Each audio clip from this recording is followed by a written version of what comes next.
I have two things I want to open about here, Brandon. One, I'll keep brief to get to what I think is the more relevant to our audience that works in computers.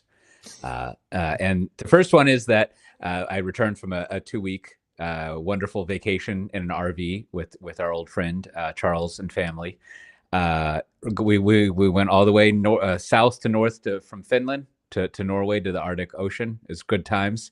I've never been on a long RV trip. It's highly recommended. I think I've got a theory that I'm working with here. I haven't checked in with the American RV scene, but I feel like as a native Austinite, kind of a left-leaning,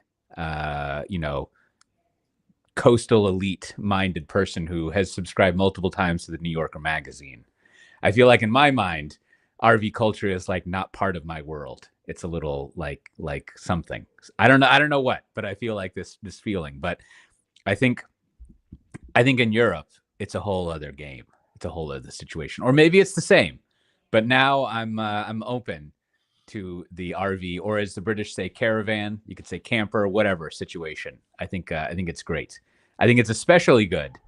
Now, I think you are lucky in this situation because you've got the one kid. But for people like Matt Ray and I who have 5 kids, I think it's economically possibly, as they say, a game changer, right? Because think about it, you don't have to rent 2 hotels a night, right? Or a big expensive Airbnb. I mean, you plunk down a significant chunk of money for the RV, but then it's also a car, right? So you don't have to rent the car too. And then you can you also can do the, I like to use the word arbitrage too much. You can do the meals arbitrage where definitely if you're in a hotel, right? Like you're going to be eating out all the time. And you can't just be like, I'm going to buy a loaf of bread and a jar of peanut butter and jelly and fucking deal with it. We're eating peanut butter and jelly sandwiches for breakfast and dinner. Like, no, you got to go buy a $15 hamburger and a bunch of bullshit like that. So, but if you're in the RV, you got a fridge and an oven, and it's just like, this is the whole deal. We're eating. And so you can combine together your rental car budget, your hotel budget, and your food budget. You reduce your food budget. So I think I haven't done the spreadsheets yet, the analysis, but I think overall we're talking $500 to $2,000 in savings. Wow, significant. I don't know. I mean, I got to figure it out, but otherwise it gets to be pretty expensive. And you especially notice this when there's a spike in your chart, so to speak, right? So you're traveling around the RV, you're doing what I was saying, and then all of a sudden you're like, hey, we should go out to eat, and then you're like, I don't know, 120 euros later, and it wasn't even that good of a meal, right? And you're like, we could have eaten off of that for like 3 days. Just put more sausages on the grill and we're good to go. And then we're having to go. Well, I have 2 questions then. One, I want to know how many people, I want a broader description of the RV. How big is it? How many people went in? And then 2, I believe you said you travel around Finland, and I should know this, but when you go north in Finland, exactly how far north can you go? Well, I didn't verify this, but I did ask ChatGPT. The height of Finland, it claims, is approximately, I'm going to do this for our American and Commonwealth audience, is approximately 720 miles tall. And so I was like, I'm not a mathematician, so I don't know what that means. But it said it's kind of roughly the height of California, Texas, and Florida. And so and then we also went all the way to Alta, Norway, which is on the Arctic. It's a big bay, but it's on the Arctic Ocean. And so I don't know. Let's imagine the California King version of the state of California, a little bit longer than California, and that's probably what you're looking at. So you got to the Arctic Circle. Is that am I or the ocean? It's the ocean. Okay, yeah, I don't know. I just have to look at a map to see what that. I don't even know. I said that like I know what it means. I'm like, I don't even know how far you got to go before you're in the quote unquote Arctic. So, impressive. That's an impressive. That sounds probably more impressive than it really was. You just probably drove an RV, but I'm like, I don't know. Wow, Cote went all the way up. He was very far north, approaching the Arctic. He was on the Arctic Sea. That sounds very adventurous to me. I mean, I think it's impressive in the sense of it was 2 weeks of more. 2 weeks minus 3 days, because we were at their house for several days as well. But it's going up that far with a family of 5 people, no dog, thankfully. There's a lot going on there. And then it is like the it's very like, usually when you're a tourist, you don't get a chance to just like what's a good way of putting this, to hang out in the normal part of the Yeah, country you're a exactly. tourist Mhm. in, right? Whereas when you do things this style, like you realize that Finland is just like a gigantic forest, like a really really big forest with lots of Right. lakes. And like having lived 6 years more or less in the Netherlands, they also have hills and elevation. Okay. And then you get Whole to new world for Norway. you. Mhm. Yeah, yeah. And then you get to Norway where there's fjords, which like a fjord is basically like you've got a river and then like really dramatic mountainsides going up from it, right? I mean, they're not like the Himalayas, but like it's very steep mountains that go up from the fjord. And like that does not exist here I mean, just in case people don't know, the Netherlands literally means lowlands. And this was the opposite of the lowlands. So that part was fun.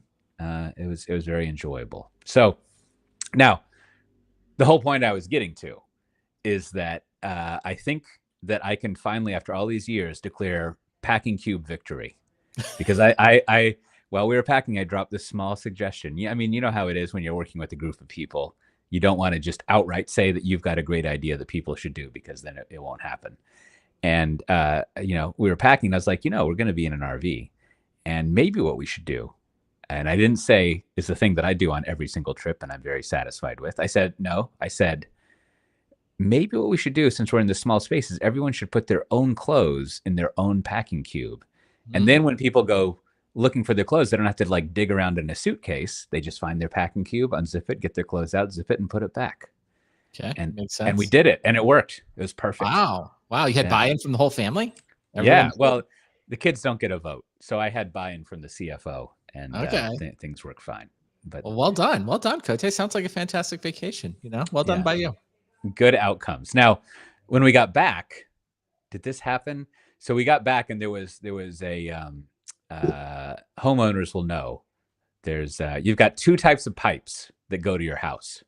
You've got the pipe that comes up to the curb, the city pipe, and then you've got the pipe that goes to your house, that is your pipe.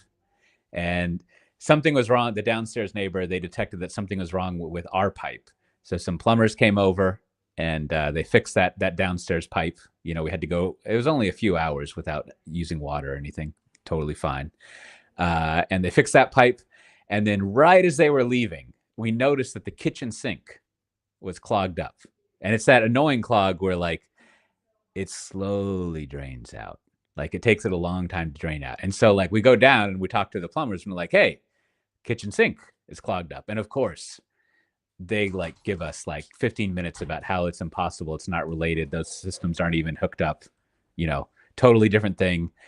And we even had someone else who was familiar with the plumbing. They came and they were like, oh yeah, this pipe goes from the sink over to here. And then also, since the drains for your toilets and other things are working, it means that it's not related to this or whatever. And Mhm. so like, they basically like I don't know, plumber lighted us into thinking that like it's not their fault. But I Right. was thinking, now we've since called them up, and they're going to come tomorrow and look at it. And they've done their customer success manager did a great job. They're Mhm. like, I don't know if these are this may not be in your EULA. We don't know if this is covered with current terms and your cloud credits. Right. Could be an So, additional expense. Uh-huh. and then just vaguely theorizing about Dutch customer service. I'm pretty sure we're going to end up paying Mhm. whatever, right? But I was thinking this is like a perfect example of like everything we've talked about in this podcast. Systems management, how systems work. DevOps, your SRE is like programming. As I was telling the last person we talked about with this, I was like, whenever you get into this kind of mode, it's not useful, but it's very satisfying. I was almost like a chat GPT here. I was like, there's an engineering principle that if something is broken and it was previously working, you find the thing that had changed between those two time periods, and there's about a 40 to 60% chance that it's because of that thing that changed. Mhm. And Yes. in my mind, the little guy was like victory, and of course it didn't change anything. But I feel like it's pretty indisputable that the likely cause of this intricate system of plumbing, if there was a major change to the system of plumbing, and then a component of that system now doesn't work that was previously working, as someone said on the phone when Kim was talking to them, I know it's frustrating that usually 1 + 1 = 2, but not this time. And you're just like, that's not how math works. So all right, wait, let's give them the benefit of the doubt, and the equivalent of the support side kind of complaint is always like, did you reboot the computer? And someone's like, no, I did that. It's definitely not that. And then they get there and they reboot the computer. Right? We've had that many times. So I think in the case of a sync issue, I think the equivalent of that would be like, did you unscrew the food trap, right? Which is the little loop, right? That's right below your sink. There's a little gooseneck thing. Did you? And you usually can just do it with your hand. Did you unscrew that and ensure that that part was cleaned out? Because that will be like, that'll be the moment where it's like, if they fix it that way, they're going to be like, this, like, that's the equivalent of like, you didn't reboot the computer. So I don't know. Well, I deployed a 3-stage, I don't know what they call this in root cause analysis, but I deployed my run book had 3 components.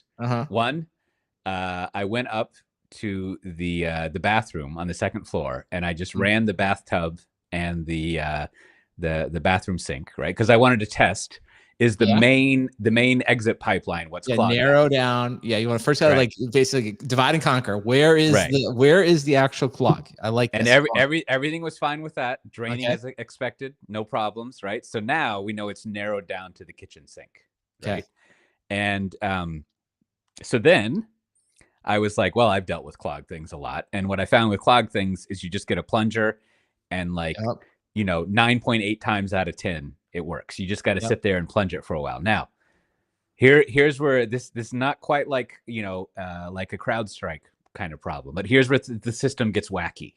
I don't know the terms for all this stuff, but like I'm plunging, and then I realize in a kitchen sink you have those little holes at the top that I guess are a combination of helping with air pressure to drain things and also like an emergency flow. And so if you plunge a kitchen sink, it doesn't actually work because you don't make that thing. So then I got my hand, because I don't have another spare piece of rubber I can stick up there. So I got my hand on that to hopefully block it, and I just plunged that for a long time, and that didn't work.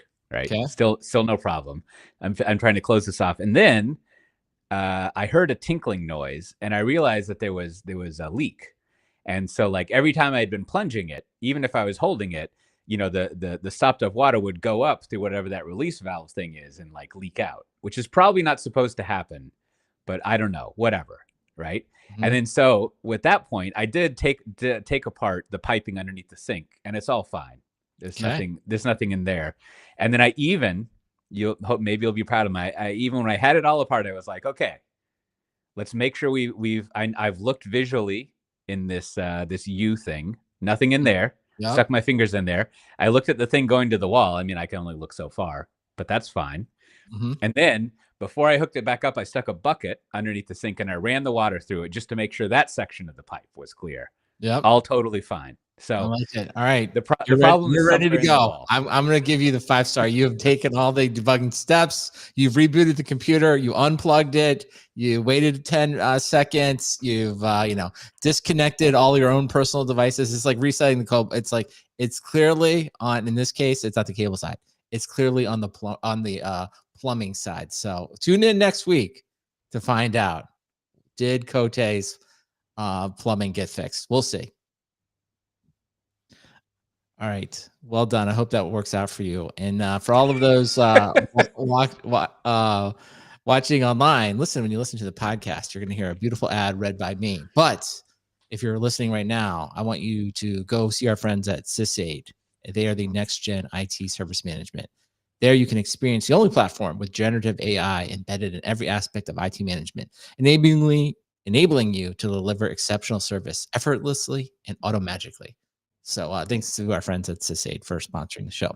And you'll hear a much better ad read, all professional, like in the actual podcast. So there you have it, Cote. There you have it. I'm going to put some links to. I was going to say, I had one other thing on the plumbing thing was like, I've the plunger thing is sort of like, I found it to be good and bad, because sometimes like it won't, like, because it's like not everything's in water. Sometimes it'll just like make it worse.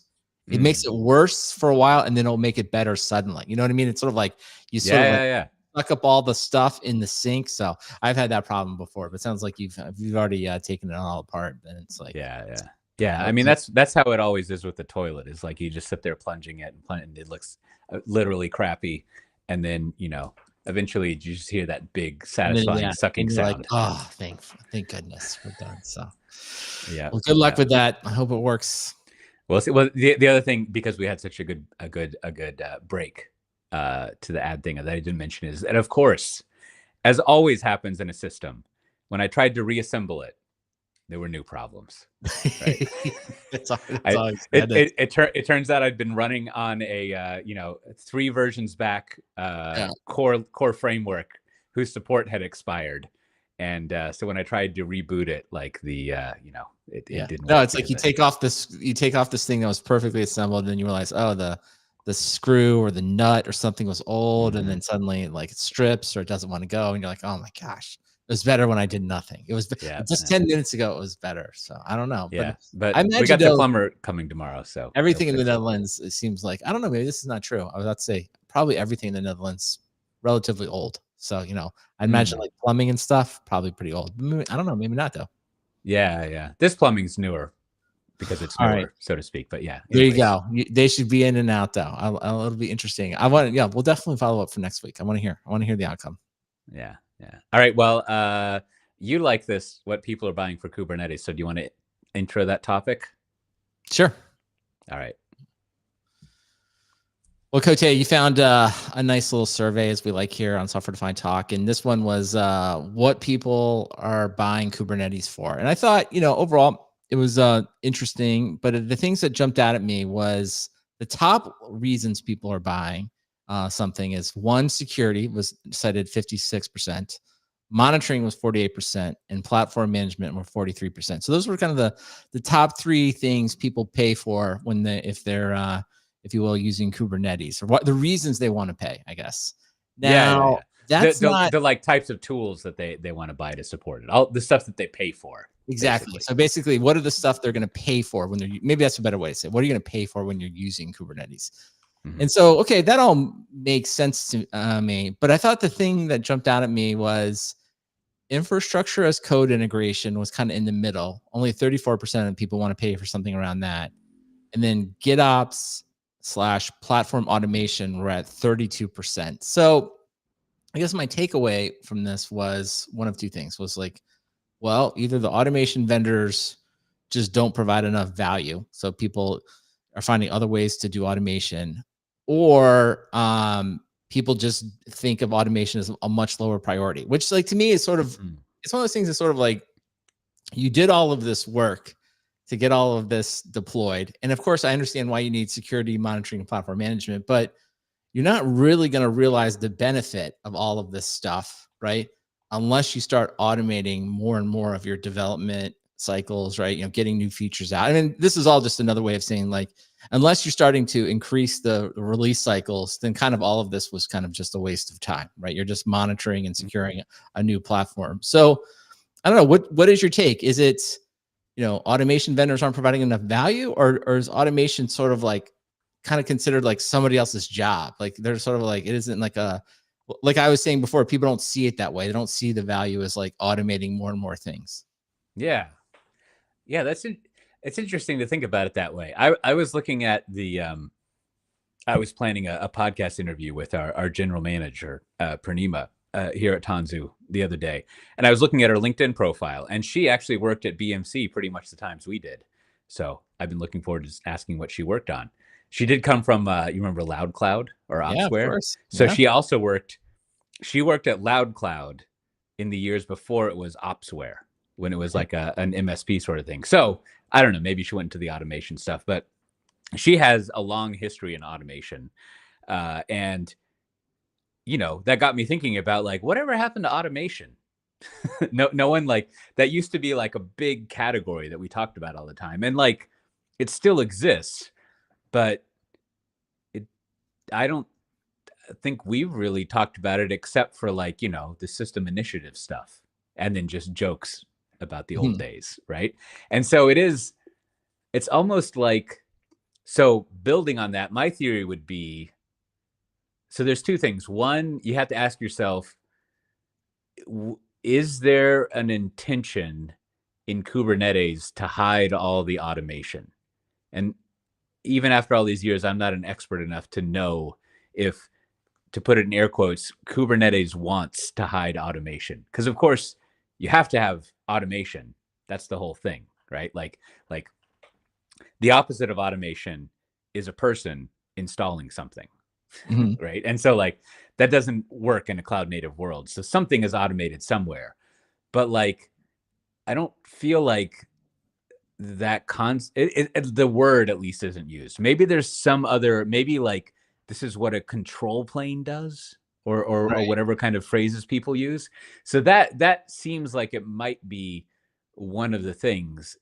I mean, the way this is also our survey that we've Mhm. done. This is like the 6th year, but like, sometimes the way you word survey things make it a little strange.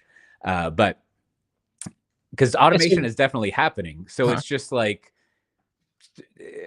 do people notice it? Do they think Right. about it as its own distinct category, or do they just assume it's sort of like, doesn't it do that for me? Like, Yeah, no, and that's maybe like I didn't really think of it reading it that way, but like, yeah, I guess one way to read this is like the automation that people want is already kind of built into the core platform. And to kind of clean up here, the official question was, which of the following types of tools or capabilities are worth investing in paid support or services? So you right? can kind of say, I mean, I guess that answer, I mean, you could also say it's like people have unpaid or free versions of automation that are just as good as paid version. So, why would I pay for it? Right. I would just use the automation as it is today.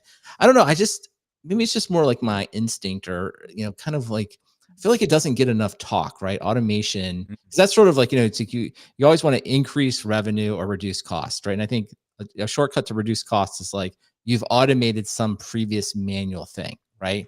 That's like where yes. you can see a lot of cost reduction. So I think it's interesting. I guess that's just what jumped out to me. It's like infrastructure as code integration. So it's like I guess you could say there are free tools. You don't need to do that, or they found it, or it's not something people want to pay for. And the same thing with like GitOps and platform automation, right? Which is like to me though, it seems like those areas are ripe for like if you do more of that, you're going to eventually be happier with your platform, right? Because it's going to, if you will, continuously reduce costs. And I always think of Right, like right, right. automation, like to me, it is something along the lines of like, interest, compound interest. It's like once you get that automation done, and I bet you everyone has an example of like, I used to have to do this thing and I wrote a script.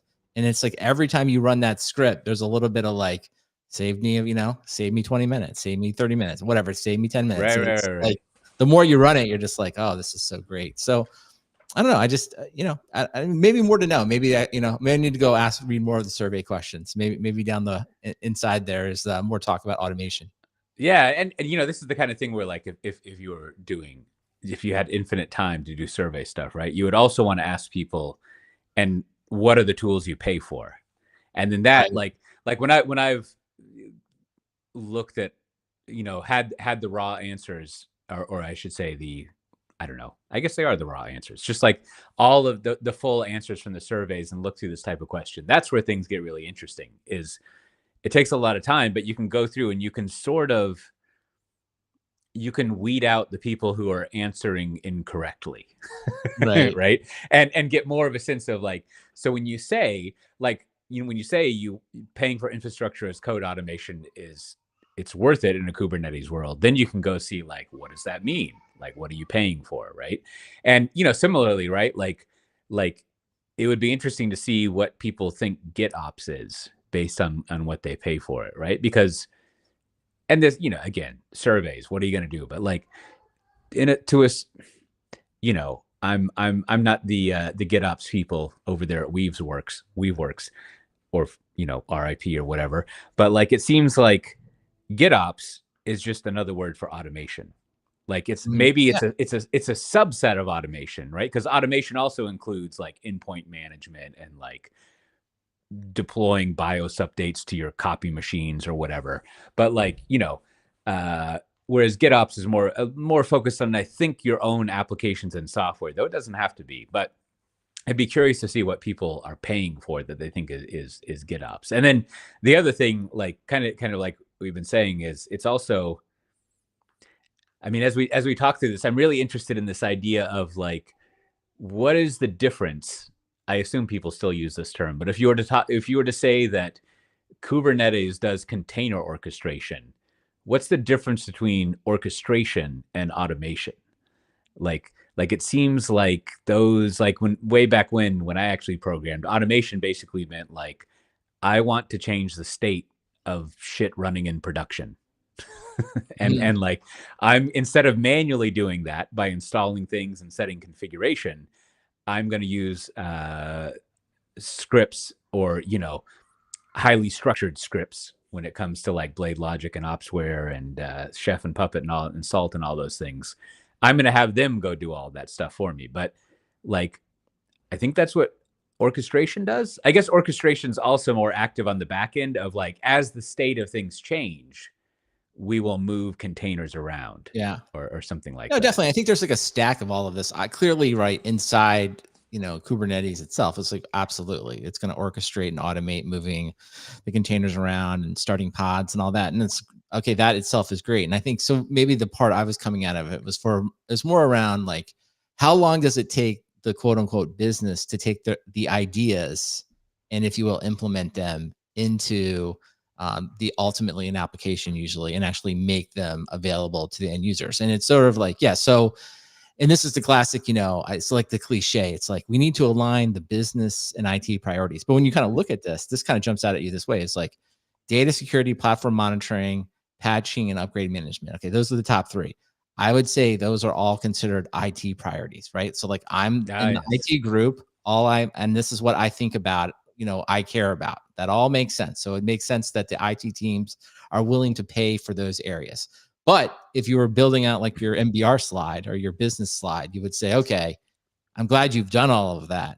But like, how long does it take us to get an idea into the actual production? And what are the steps like Yeah. that are very manual today that we could get into? And I think, on a much smaller, thing, it's sort of like, for example, like let's take an internal use case we all know about. It's like, I need to know something about our customers. How hard is it for me to get information from like my CRM system?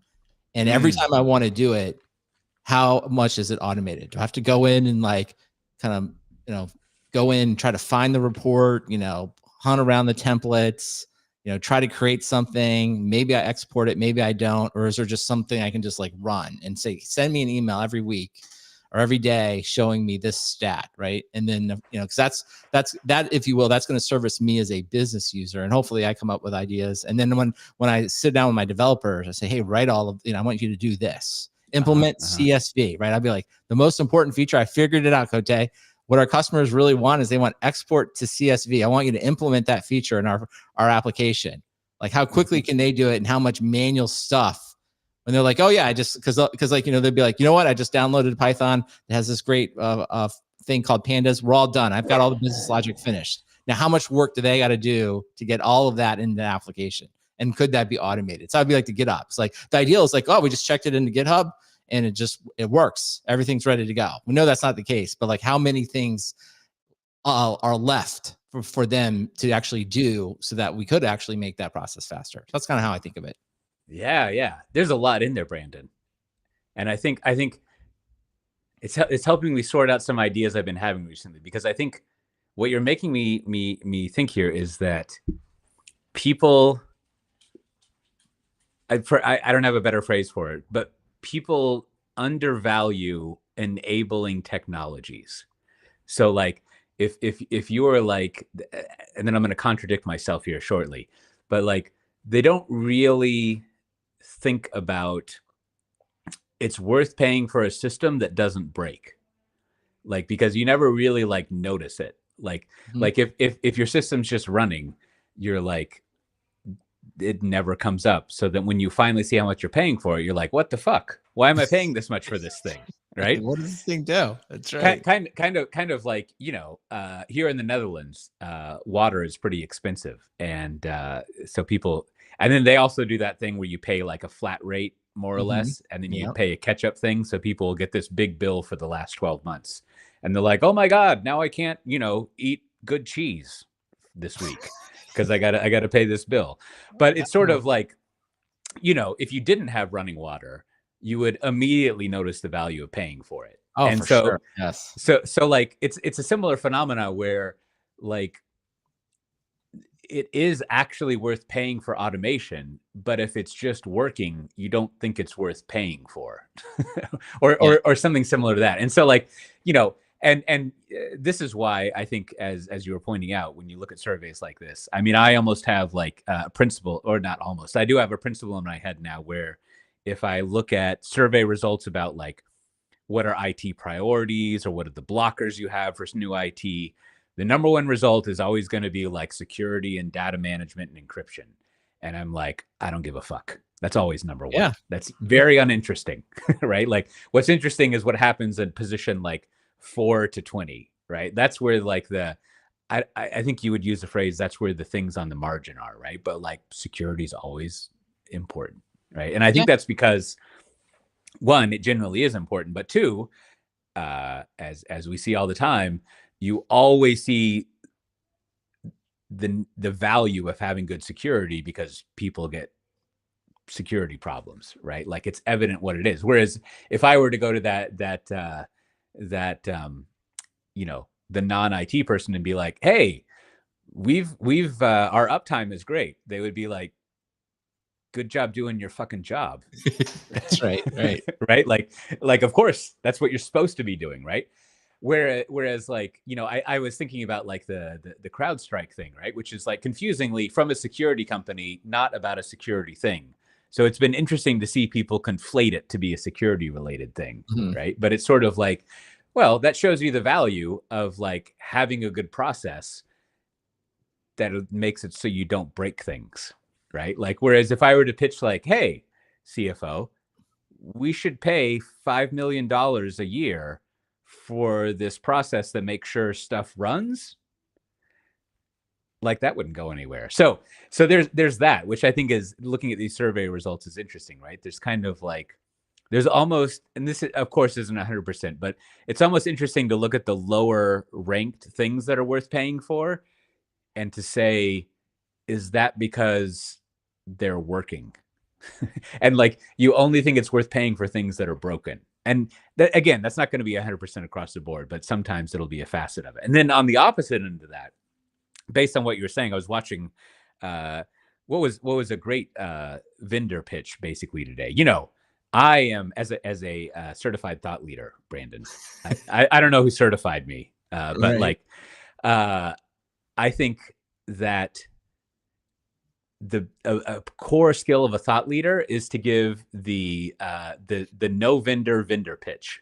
And I saw a fantastic example of one today, which I'm not going to name because it would it would be kind of negatively speaking of it. It was well executed, and at the end they got to a point that you were getting at, which just immediately, it didn't set off alarm bells, it set off appreciation bells in my head, where you, and I think the listeners, that part of the pitch where you're talking about the technology.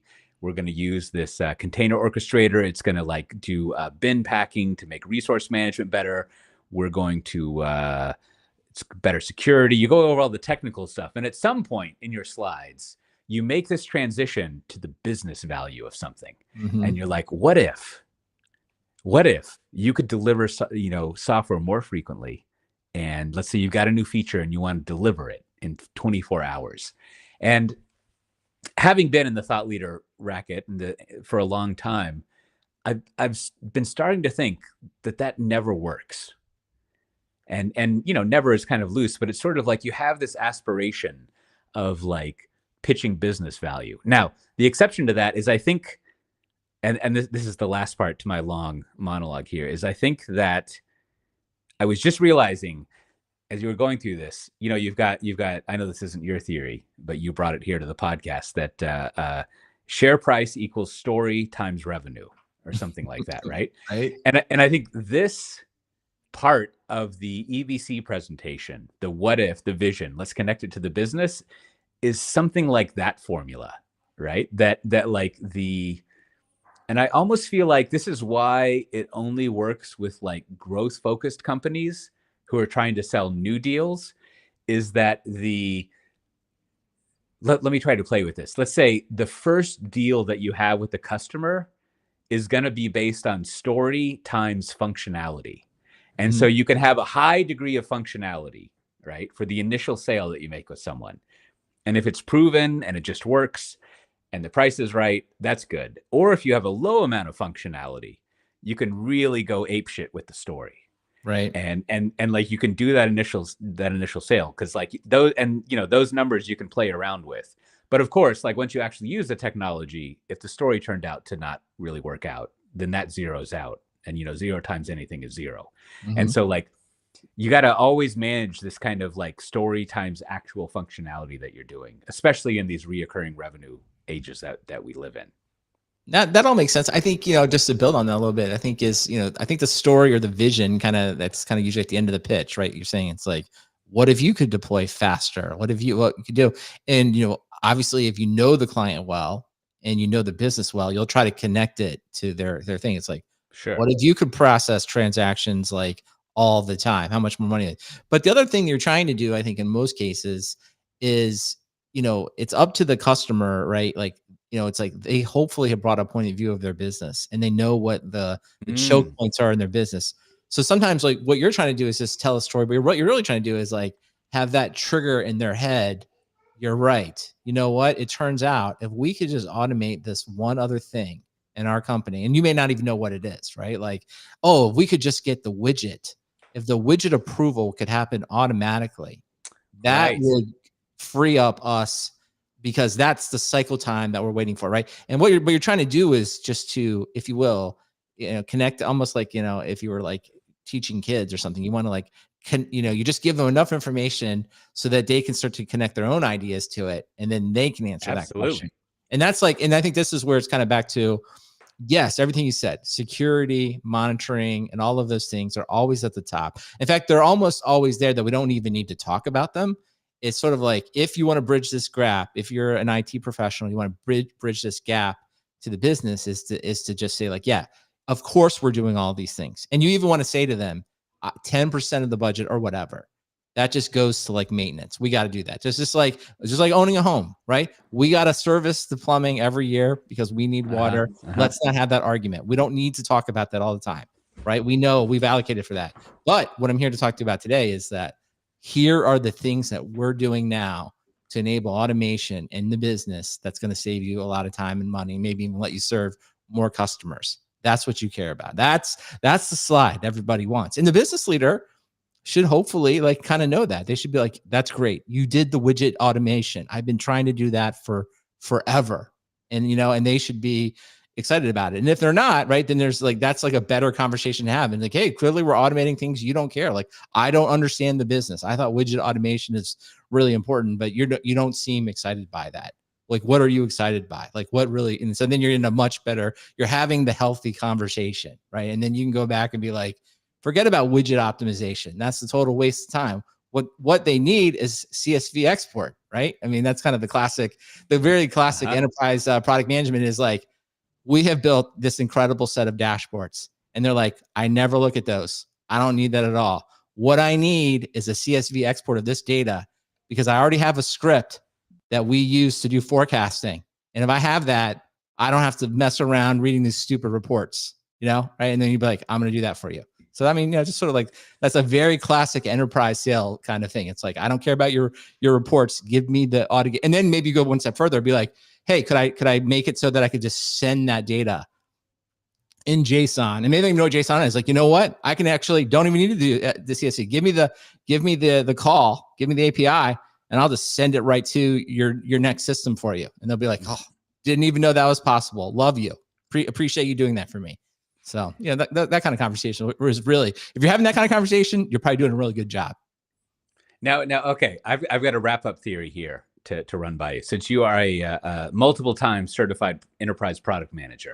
Speaking of certifications, when you're going through that, you're making me think that there's part of my layperson's understanding of product management is that, and well, just product management, not enterprise product management, is that you you want to actually get some sort of qualitative, quantitative feedback or information from your user or customer base about the problems they have and figure out the best way to solve those problems. Kind of like the job to be done, right? Now, Mhm.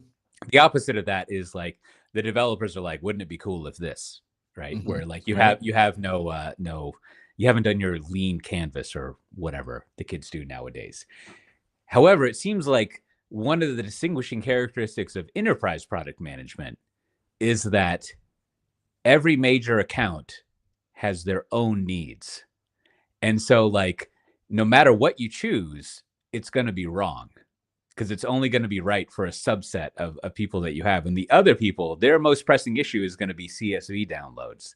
Where over here, they're going to be like, the way we do certificate management uses CyberArk or Yep. something. And so that's the most important thing. And so, sort of like mass market consumer driven product management would say, find it's not is it the most common denominator? Find like the biggest amount of user base that Mhm. wants this thing and do that feature. Whereas when you're doing enterprise product management, I don't even know what you do.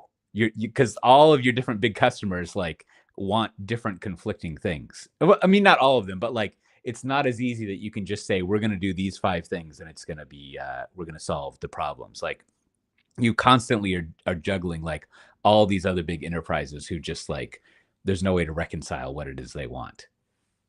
Well, I don't think it's quite that. I wouldn't say it's quite that hopeless. I think it's more along the lines of like, as any type of enterprise product, you have some core value proposition you're working towards, right? So you're like, and hopefully Mhm. you've gotten that right. It's like we are the system of record, or we do this thing that's really important for some function of the company. And it could be anything. We'll just pick like we were talking about CrowdStrike. It's like, hey, listen, we have all the information and we are the system of record that's going to have all the information to make it easy for us to pass audits, right? Okay, so and that's going to make the audit team and the CFO really happy. So maybe you start to say like, do first of all, do we have all the information that we can actually answer all the questions and do and perform, or at least kind of give all the information needed for the auditor? So you kind of start there and be like, do I have that core value proposition right?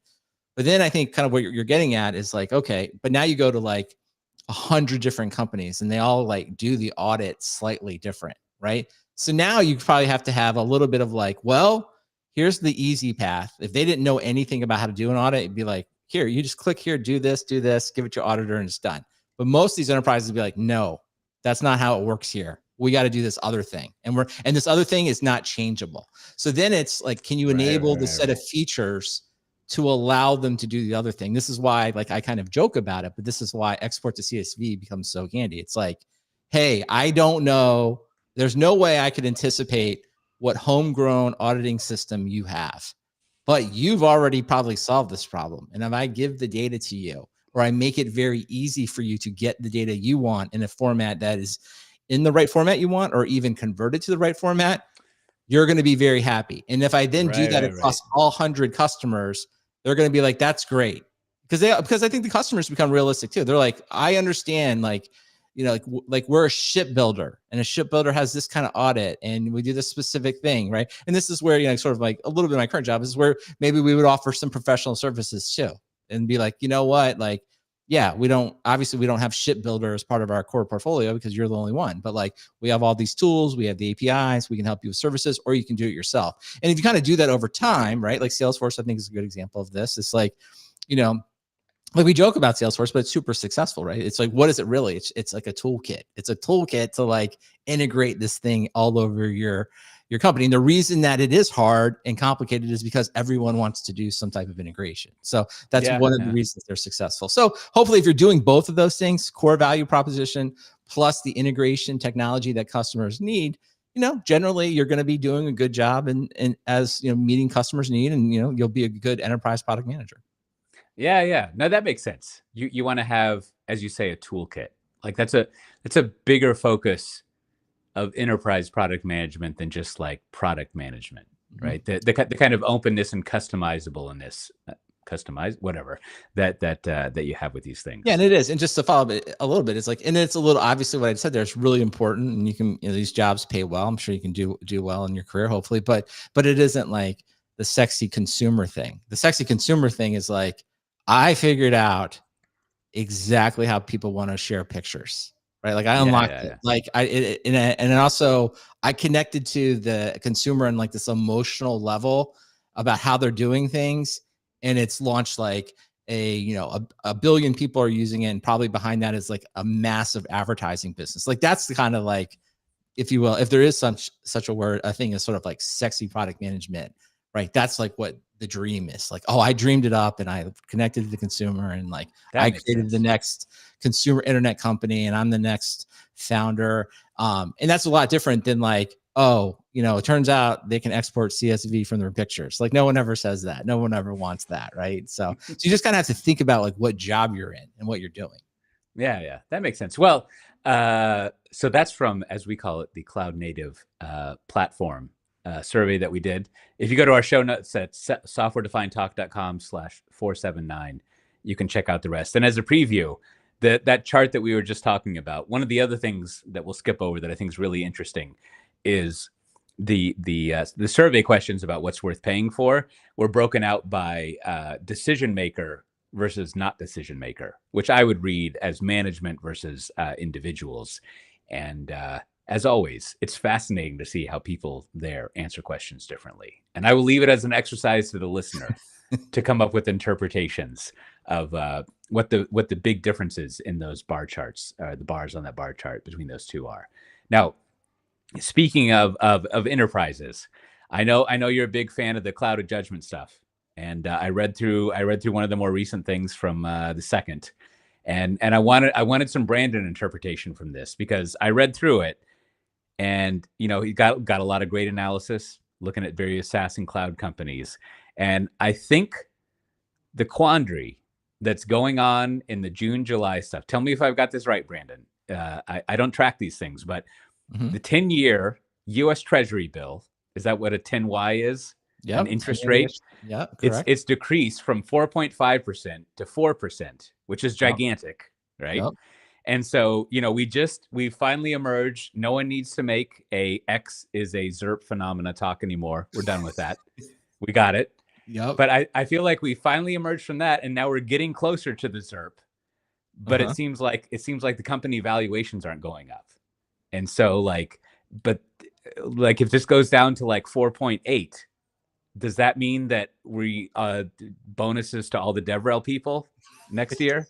Is that going to happen? I'd like to know for my own financial planning. For your own purposes. Yeah. Well, I think, the theory behind all of this is that when interest rates are high, those people that buy stocks say like, hey, I don't want to take that much risk because I'll just put all my money in this case, a 10-year treasury bill, or for the rest of us, your high interest savings account. You're like, wow, like I was getting nothing, and now I get like 5% or 4.5%. So you think to yourself, well, it's fine, but it's not risky, and I'll just get that money in there anyway. And then so what cloud of judgment, and these things, he's always talking about this, because as interest rates come down, that means people will, if you will, quote unquote, need to seek out more yield. And when you have to, if you will, that usually means you're going to take on more risk. That means you're going to buy stocks, and that in theory should have the stock prices go up. And in theory, to your point, Cote, that would ultimately allow all of us, and DevRel included, to achieve more bonuses. Now, what he is kind of highlighting here in this last set of earnings, and the reason I like cloud of judgment is sort of like it will take kind of all the earnings and kind of tell you like what the latest stuff is. And I would just say, from the cloud perspective, it's sort of like business as usual. Like all the major cloud providers are generally kind of growing at the rates similar before, and that's fine. It's sort of like they're doing well enough. But what is not happening is they're not seeing like a massive spike in growth to AI. So if you were to look at NVIDIA, like NVIDIA is seeing a massive growth, right? They've sold all of their GPUs like forever, right? For the next 2 years. So we're seeing that like they're making a lot more money. But when we look at the AI vendors, we know they're paying for a lot of this NVIDIA equipment, but it's not showing up in earnings, at least not yet. And so that is ultimately, that's kind of the dilemma. It's like, okay, all these hyperscalers and others are making these huge investments. The interest rates are coming down. So we would like to see their revenue go up from, because people are building AI applications on the clouds. And we're also seeing investors reward that because they need to seek, if you will, more yield, and they actually see that these companies are growing. That would be like the perfect, financial market for tech, but it's not happening. And so that's why it's like, well, so now we're back to like kind of the age old question of like, well, is it just too early? Like they actually are going to build, all the applications are being built right now. And all this AI investment is going to result in higher profits for the hyperscalers. Or as many articles have kind of outlined, is like, maybe not. Maybe AI is just the hype, right? It's just the hype cycle. And this is where everyone makes the example of like, remember the .com, right? Remember like all the dark fiber that was built out and no one ever used. And this will just be another example of that. And of course, nobody knows, right? We don't really know. I mean, I guess everyone listening to this, you probably at least have some insight at your company. Like, are you doing an AI project? Is it delivering meaningful results? Are you seeing, are you using Chat GPT? Is it making your life a lot easier? Is this something you think your company's going to pay for? And if not, that sort of gives you an indication that maybe it isn't going to result in more earnings, or maybe it is. Maybe we don't know. Maybe just the applications are being built out and we just don't know what they are. And in 6 months or a year, it'll be more obvious to us. So I don't know. Does that give a good summary of the way to look at earnings? I like that. It's a good in a good way. It's a good simple, which is to say comprehensible theory of what's going on there, right? That there is some doubt that the big trend in tech at the moment is overinflated, or whatever the phrase is, or that the thing I'm always getting on, or that like investors are overinflated, that they're kind of jumping the gun on valuation and things, and so like right, they've run up expectations in their spreadsheets, and now they realize that the number is they got to give themselves a haircut, basically. exactly. Like they kind of screwed that up, which is just like, man, you hate to see that because it's like not your fault. And it's But I worth, guess you kind of put this in, and I think it's worth, like, not that like we're experts in interest rates, but I think we can just generally say this: zero interest rates, also known as ZERP. When it's zero, people tend to believe it drives too much investment and people do crazy things because they're just like, free money, right? I'll just like, all I have to do is make, in theory, like, 0.1% more, and I'm making money because I was making nothing before and now I'm making that. So like zero is usually bad because people feel like it encourages too much craziness.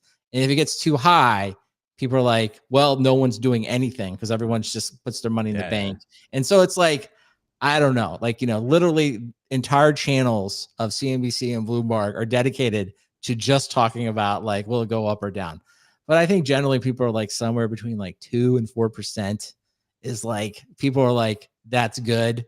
That's like a normal, if you will, area. And that seems to be, of course, though, like you'll find like people on every end of the spectrum explaining to you why what I just said was wrong. It's like, you're crazy. So, but I think it is worth to like just follow the conversation. Probably for people who have zoned out, it's like the reason you care, kind of back to your question, Cote, is like all of this is going to affect like your job prospects and your bonus, right? That's all it comes down to. It's like, if your company is in the middle of this, because we're all a part of this, right? Like interest rates kind of affect ultimately, the valuations of our companies, which have some direct effect on us. So it's a reason why maybe you should just follow it, or just be aware of it if you don't follow it. I feel like the lesson we've learned, not just here, but in general, is that if you work in the tech industry, you want the interest rate to be as low as possible. And so therefore it becomes like that's a good metric to follow. Like I grew up all these 40 some odd years, people are always talking about the interest rate. And I was like, what the fuck do I care about that? Like I kind of understood when it came to like getting a loan for buying a house. But now I think it's even more relevant if you work at a tech company, because, ultimately at a tech company, your story times revenue, right? And so you want this idea that like we're innovating and building this future and this new thing, which requires a lot of investment. And just like the freer the money, the better the Christmas for individual tech employee, or however you choose to give gifts to people throughout the year, or buy new Apple equipment. Well, I just wanted to touch on one thing before we go to wrapping up, because We've alluded to it a lot, and that is that it looks like you will finally be able to get CSV files in the U.S. for your healthcare records. Now, I don't know if that's literally the case, but I forget the name of it. But there's a standard. Is it the TEFCA, TEFCA? And I think I haven't done thorough research, but over the years I've talked with one of my coworkers, JT Perry, who comes from this industry, healthcare IT, and I think maybe in the US, these laws about, I'm giving a very inaccurate summary, but there's basically some regulations about opening up healthcare records that I think Epic and I guess Cerner's the other big one, and there's probably a bunch of minor ones that I think are sort of coming into effect. And what that means is, I mean, I hope you can get CSV files, but it's probably some horrible, onerous data format. I'm guessing an XML if we're lucky, of how you can export your records. And my hope, Brandon, is that now I'm going to get screwed by the regional settings in the App Store, but like maybe we can finally use Apple Health to its full potential because we'll be able to get our records. Well, one can hope. And for those following along at home, TEFCA, TEFCA stands for Trusted Exchange Framework and Common Agreement, which is, is a mouthful. So I don't know. I know it's not TSV, but it is some massive specification. But this is like, we probably complain about, organizations, standards bodies, and governments. And it does take a long time. There's no doubt about it. But like, if we can, I don't care if it's XML. I don't care if everyone will just do it. It's like, this is the part where it's like, yes, this is the worst possible format, except for like everything else we couldn't agree on. Like, just do it. And that would be great. That would be great if we could all, like, if you will, download our health documents and easily take them to new providers. I mean, it seems a dream that is almost too good to be true, but it does seem like it's going to happen. And of course, Epic, it seems like every one of these systems at the end of the day, like, I don't know. I just think Epic and healthcare are just synonymous. It's like the system of record. So if Epic does it, it can't go wrong. It's every system will have it. So hopefully it happens.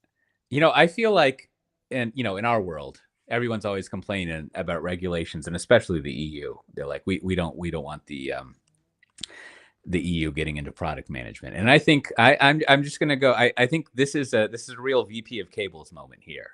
And I think the thing about the VP of cables is that the VP of cables understands how to harness government regulation to deflect customer sentiment, negative sentiment over spend. And let me lay this out. So the EU comes in and they're like, you got to use USB-C. And Apple's like, oh, that's awful. That's terrible. Here's a $30 USB-C cable that you now have to buy. Right. Like, it wasn't our decision. Like, we're doing this. It's not really our fault. Right. And so the VP of cables, like, this fantastic, buying four-wheelers for my entire extended family at our Christmas retreat on that island in Connecticut. Right. Like, everything's cool, right? So you're harnessing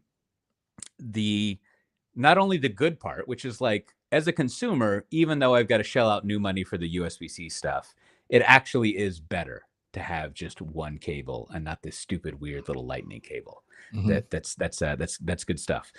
But I think in this case, you've also got the thing where now Epic and the other vendors, I mean, I won't speak on them. If you're providing a mass use system like this that has data, you're not really incented to open up the system, right? Exactly. Because then you worry about cannibalization. However, if there's a regulation that you have to open the system, what this requires is that now you pay for an upgrade.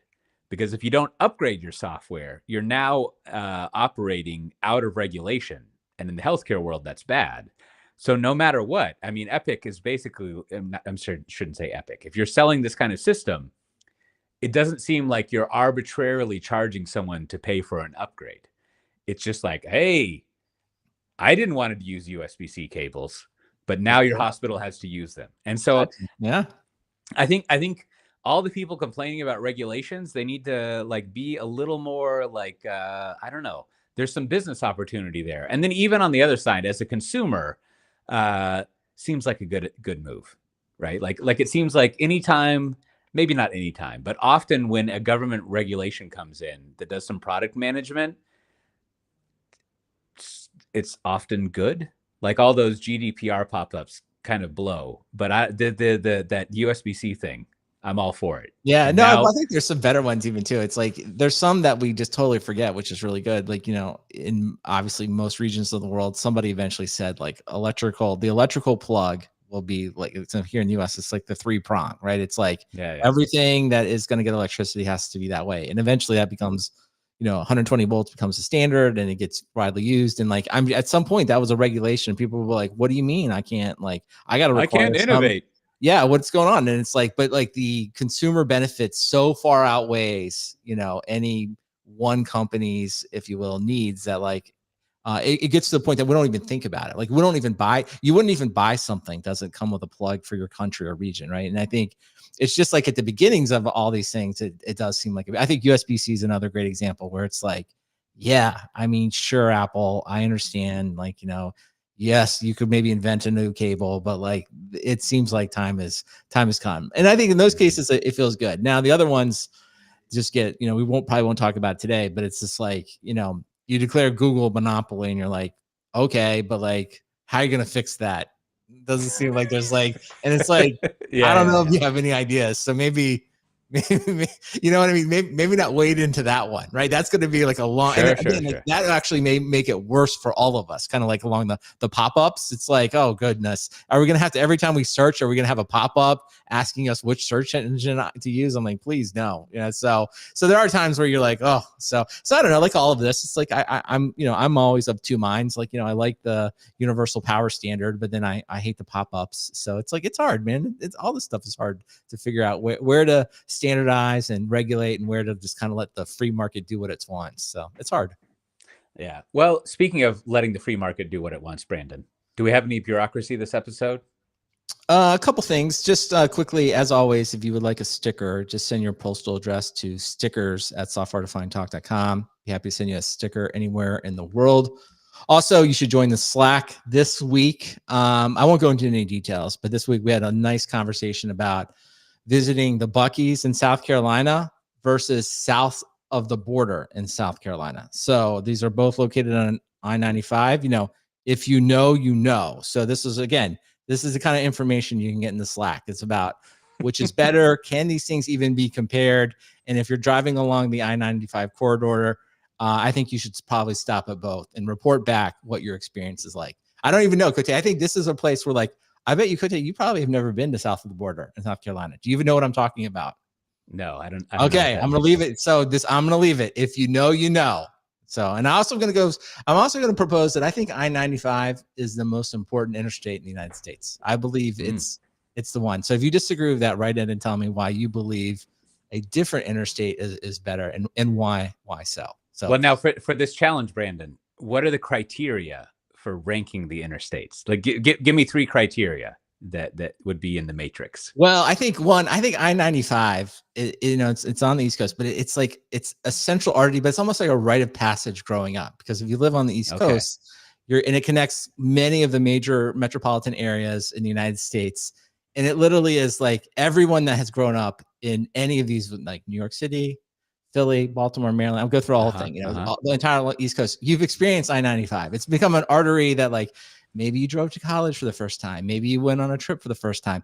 Many people are going to be like, this is the highway we took to drive us to Disney World. It's like, it is just, I see. Okay. So the entire region. And also it is sort of like a collective understanding of the East Coast runs through I-95. So that's what I'm going to say, right? People are going to say, like, well, what about this great highway that has great views and somewhere in the West? I'll be like, that's fine, but no one really's on it. People don't drive it. I-95 is like woven into the culture of the East Coast. So that's kind of what I'm looking for. Okay. So I think let me try to reword this category. We just got one weight. All the other weights can be there, but the most important weight is, broadly speaking, the cultural significance of the interstate. Now, more specifically, it's not like how the artistry or the architecture of the interstate reflects your culture, like that you could look at it.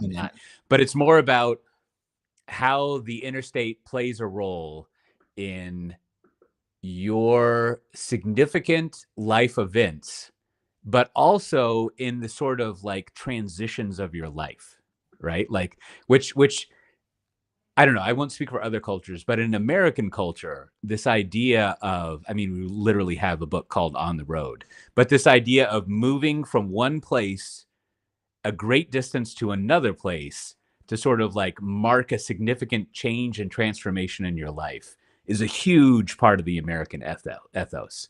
So I can see how like the way you would think about the value of an interstate would be like, how did this interstate facilitate people transforming their life and moving on to a different stage of what they're doing?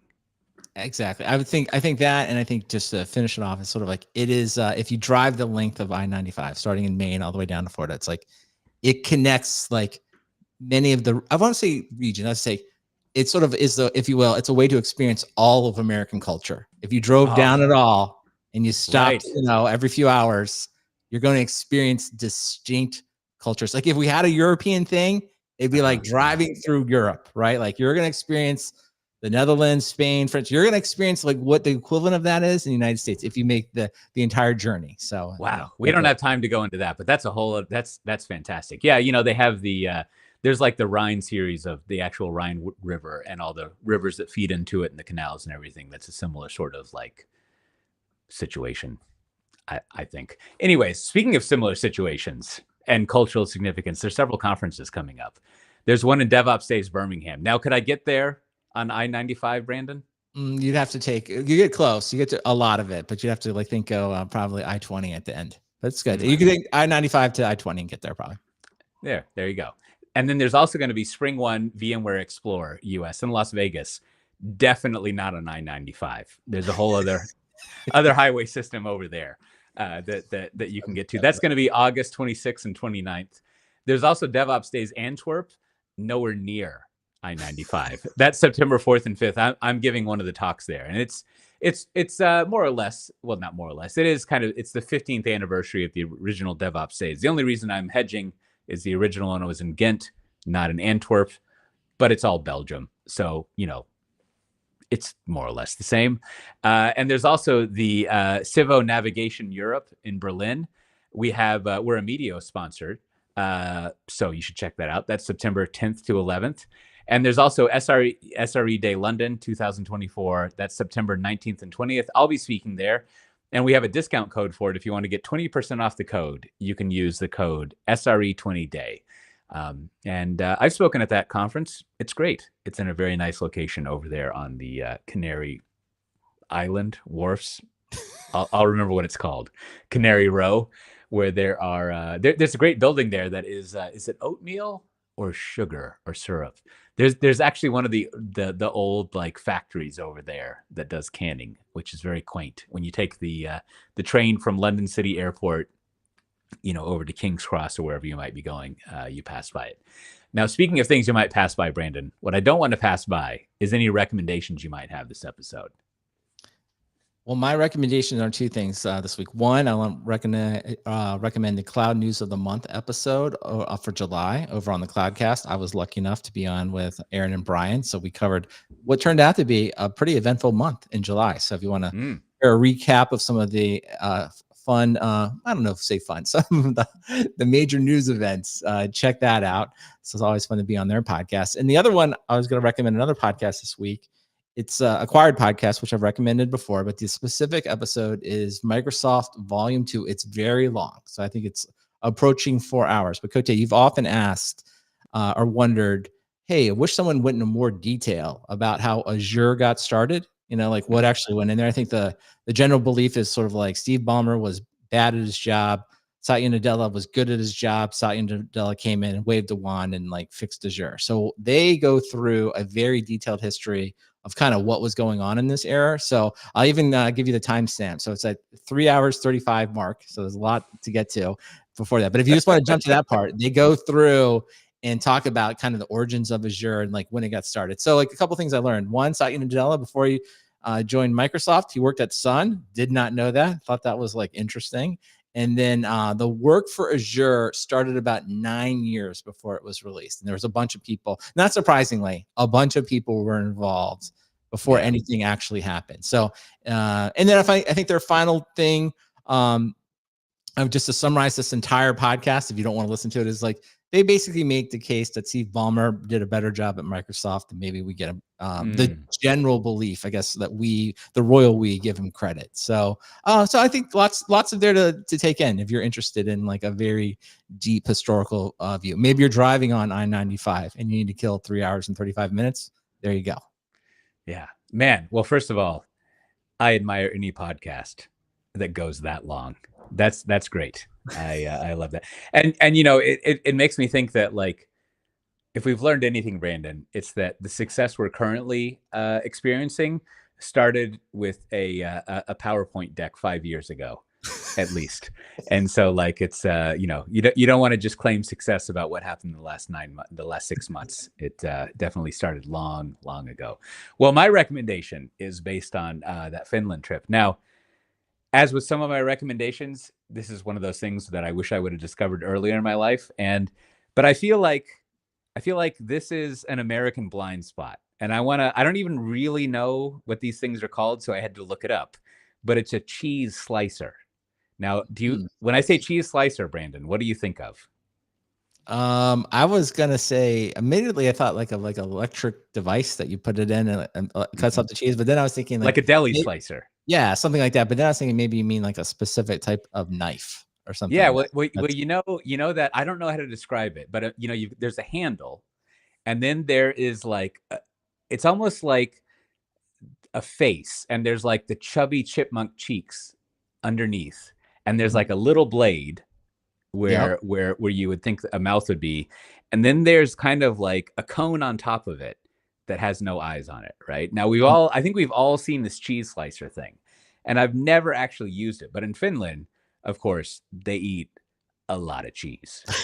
like cheese is a big deal, like here in the Netherlands. So what you do is you buy a whole chunk of cheese, another very un-American thing. Like every time you accidentally buy a block of cheese, you're like, fuck. Right? Like you always buy your cheese sliced in America. But then you buy one big chunk of cheese and you take this cheese slicer and you just run it on top of the cheese and it makes an instant slice. Oh, and like, I think I have seen this. Okay. After seeing this in action, like there's this whole other part of my brain that opened up, and I was like, oh, that's why they're always selling big fucking chunks of cheese in Europe. Yeah. I see. You get it. And also, it's so much cheaper to buy a big chunk of cheese than sliced cheese. Yeah. And so you described it, but for everyone else, I think it's like a spatula with an opening, and you just run it across perfectly the top, described. Right? That's what. Yeah, I have. You know what? I think we may even own. I think my wife maybe. I think we may own one of these. And I don't honestly. I'm not sure I knew what it was till like.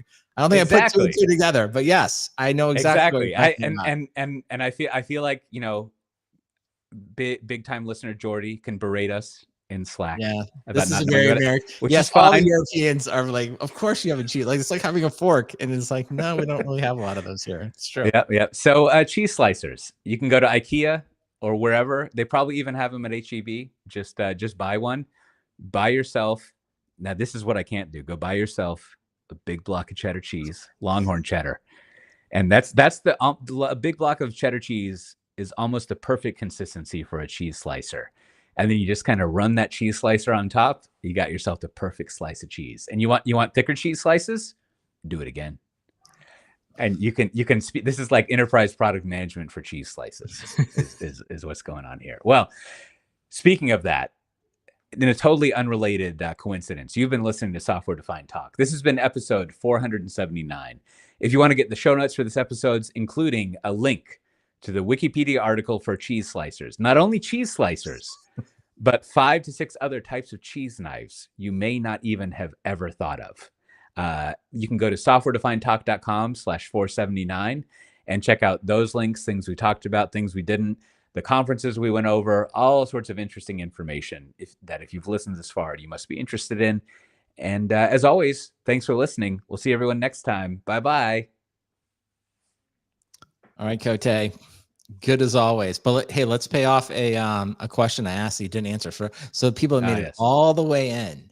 I said I wanted to know how big was the RV. So tell us, how big was the RV that you All right. rented? Well, I don't know the dimensions. Well, I do know that it was 3.2 to 3.5 meters tall, right? Okay. And so like it basically, imagine a big Sprinter van. It was actually a Fiat, not a Okay. Sprinter, but like, you know, and Similar thing. or a Ford. I forget what Ford calls theirs, but like, you know, the van, the big work van that the plumber shows up in, Yeah, I know what right? you're talking about.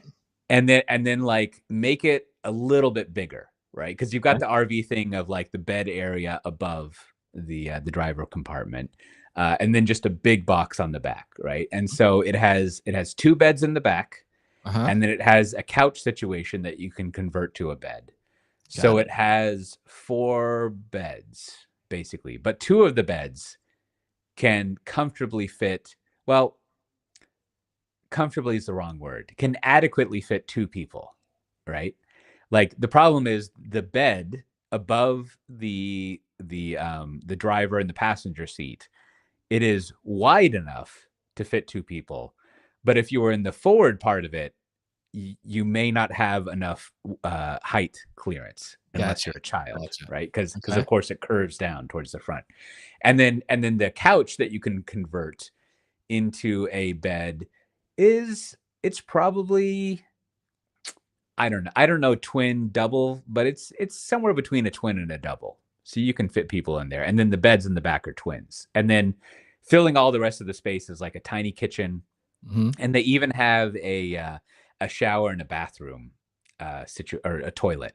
And then there's another table area. And boy, the driver and the passenger are very spacious. Like just think Mm-hmm. of like a U-Haul van driver passenger space. It's kind of like that. Right. So Convict chairs. Mm-hmm. yeah, and I was thinking like we never, well, first of all, we never use the shower, right? Because when you travel around, this is something that like, again, with my that cultural situation I was describing earlier.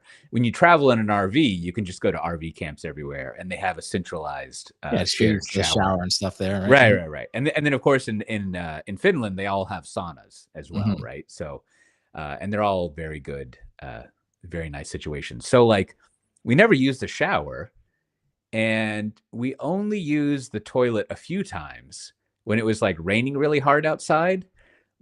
But I almost think that if I got an RV, I would not want a toilet and a shower in it, Right. because You you just could be like, use hey, that space for something yeah, else. save that for someone. And so how many people? So how many people were in this So contraption? there was five of us, two adults and three kids. One of the Okay, so kids I is was gonna four say, years did the old. other people get their your Charles and they had their Yeah, own yeah. van? They got Okay, their own so RV, right? got And it. they All they right, had so there you go. very very similar configuration, Yeah. right? They're pretty much the same. But it was I think it was the perfect size for two adults and three kids. I think so. My son is 14, my daughter's 10, and my other daughter is, let's say, 4.5. It's Mhm. not incredibly accurate. And the ages of the adults don't matter, they're adults. And like if my 4.5-year-old was 14, it may have been a little rocky. But Charles's family is older, and they made it work. They just doubled up a little bit more, Yeah, and it yeah, was makes fine. sense. So I don't know. All right, well, It worked good. out Well, well. good. Well, if you get a picture, send it, and I'll include it somewhere. If you have a picture of the RV, I think Oh, people sure. want to I'll see send it. that So. along. Yeah. All right. Well, thanks for everyone watching the stream this week. It's always good. We're on a little bit earlier this week. So tune in next week. We'll probably record on this day. I don't know. Could be earlier, could be late. We'll see. You just never quite know with software defined talk. All right. With that, we'll talk to you next time.